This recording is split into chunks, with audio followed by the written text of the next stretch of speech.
Ay. Laptop.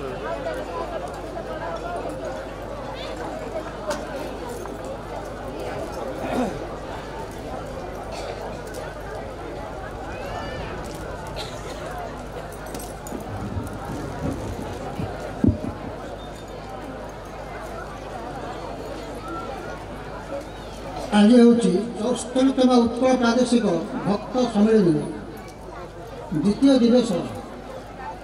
तृतीय अधिवेशन साधारण सभा। ये अवसर में श्री श्री ठाकुर महाराज कतिपय उपदेश मान सत्य रावण पथ वर्ष घोर कलिजुग शेष हो आसुची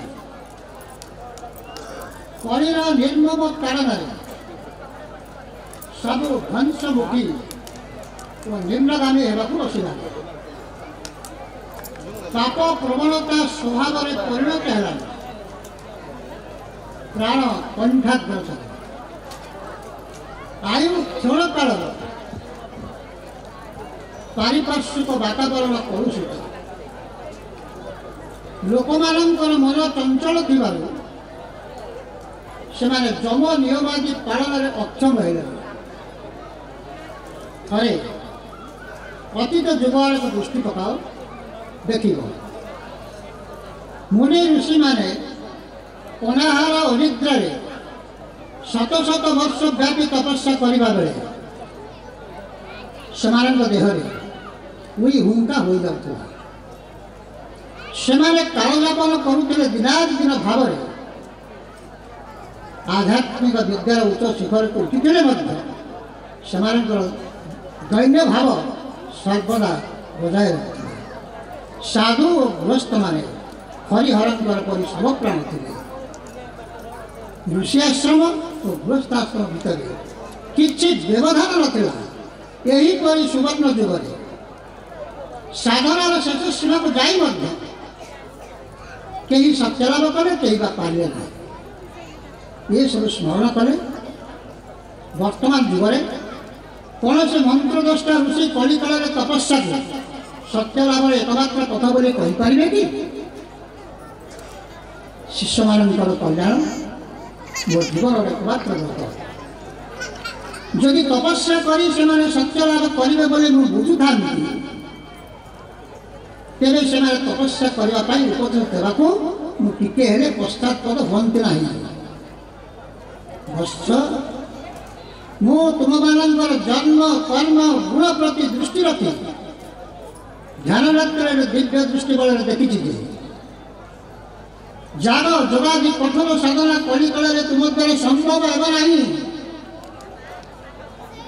जेते दिन जाए चित्त शुद्धन होती सेते दिन पर्यंत सहस्र यत्न कले सब पंड हो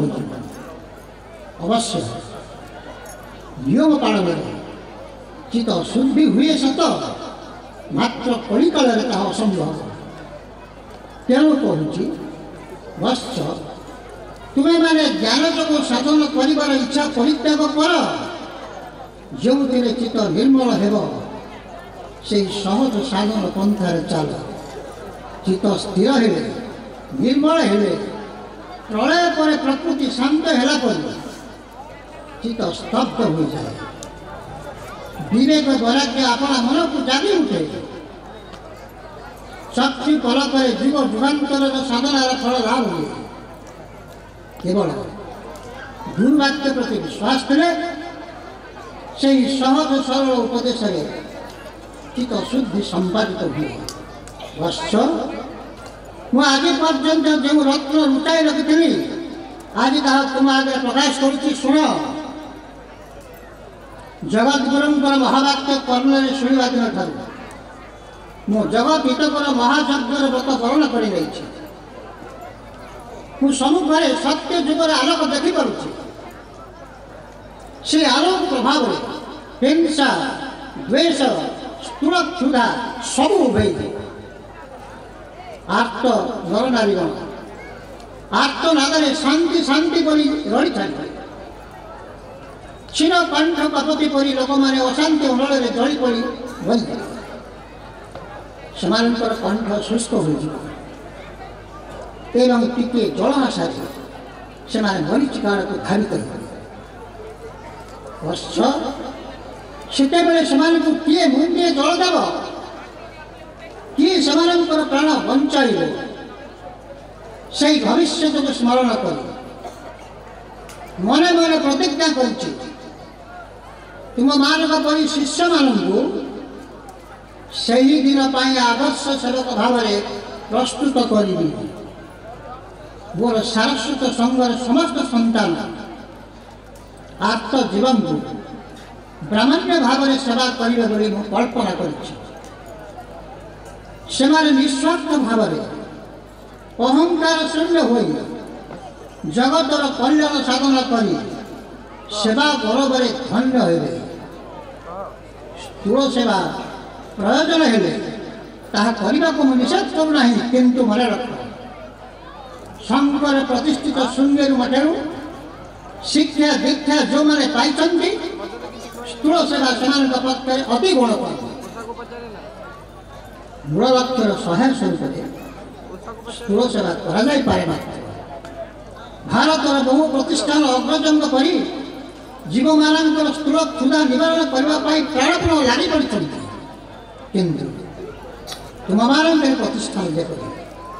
से आउ गोटे संस्करण हुए सेवार क्षेत्र गोटे से क्षेत्र को कर्षण कर किंतु आम मैंने से क्षेत्र को उर्वर करवा स्थूल सेवा जदि शांत चित्तरे निस्वार्थ भाव कराए ज्ञानदान ज्ञान अर्जन प्रतिकूल नुहे बरং सहायक किंतु सावधान केवे उपाय को लक्ष्य बोली भावी साधन जीवन कंड कर पकाओ नहीं यही भाव जीव सेवा व्यतीत यही भाव जीव सेवा व्यतीत चित्त शुद्धि कर द्वितीय पंथा नहीं चित्त शुद्धि न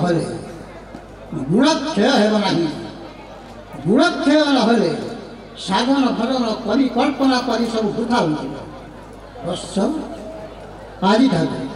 से अपूर्व पंथार योग्यता लाभ करने आयोजन कर जय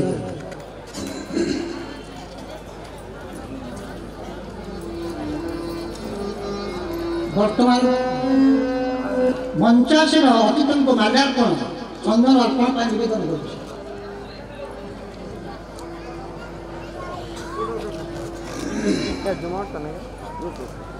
आराम से बैठ